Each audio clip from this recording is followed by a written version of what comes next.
Segment 2, Reagan on government control of healthcare. In 1961... Let me think. Let me see if we can predict his thoughts. Yes, yes.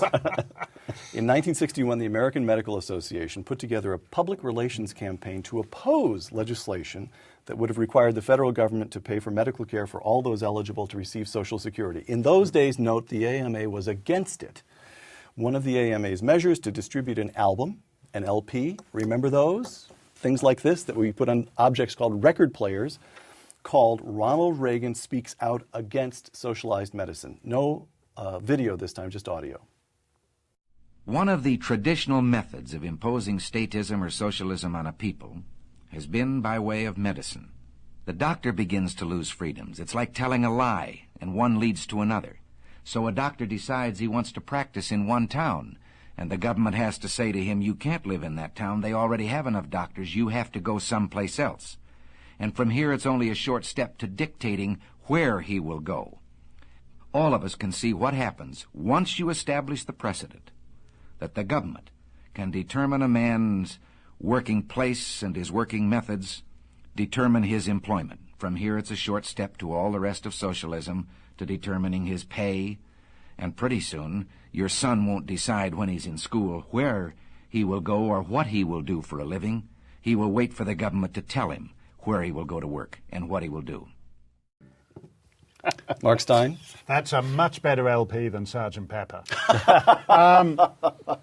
He's right. Everything that people think sounds ridiculous actually happens in countries with government healthcare systems. He's quite right. In the province of Quebec, for example, they tell doctors, no, you can't practice in Montreal. You've got to go and practice up in Lac Saint-Jean, a few hours north, because they need a doctor there. He rightly identified, I think, what is at issue here, which is that once the government is responsible for your health care, it licenses the government to regulate every aspect of your life, because everything's to do. What you eat impacts on your health. That's the argument that was made about seatbelts and motorcycle helmets, that if you fall off your motorcycle and you're not wearing a helmet, you'll have to be patched up in hospital at government expense. Therefore, the government has the right to tell you you have to wear a helmet. Now we see that in Britain, where they have health inspectors coming around to inspect the contents of your fridge, they've got cameras not just to detect your speed on the highways, but that close in to see whether you're eating a sandwich in your car. But not what the sandwich is made of, though, right? Not yet. No, they can't. Right. They can't detect yet whether it's a ham and rye, hold the mustard, but they can detect that it's a sandwich. Because once you've got government healthcare, that gives the government the right to regulate everything else in your life, and he saw that. Why does no one sound like that anymore? I think nobody people. First of all, people are embarrassed now. They're sort of more ironic and hip. Ronald Reagan was never embarrassed to be against socialism. I mean, he used the word.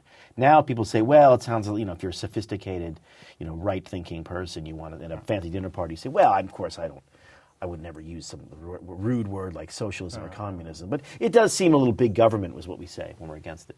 He called it what it was. I mean, just to follow up on what Mark says, when you create a government and a culture that expects the government to take care of all of the big stuff, your health, your education, your housing, then what do you spend your money on? Toys. Flat screen television. Yeah, flat screens. You are literally infantilized. Your salary is literally now your allowance. And dad and mom take care of everything else.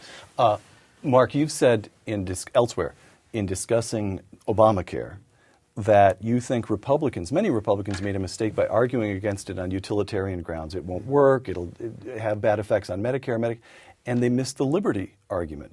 And that's what Ronald Reagan goes for directly here in 1961, isn't it? Yeah. This is an assault on your freedom. Yeah, and that's why it's wrong. And I like the way he talked. In liberty terms. I think conservatives make a mistake sometimes when they talk about big government and we're for small government. Because when you're for the small thing, you sound like you're for the mean, shriveled, grudging little thing. And I don't think it's really an argument about big government versus small government. It's about big freedom versus little freedom. Big government expands at the cost of individual liberty.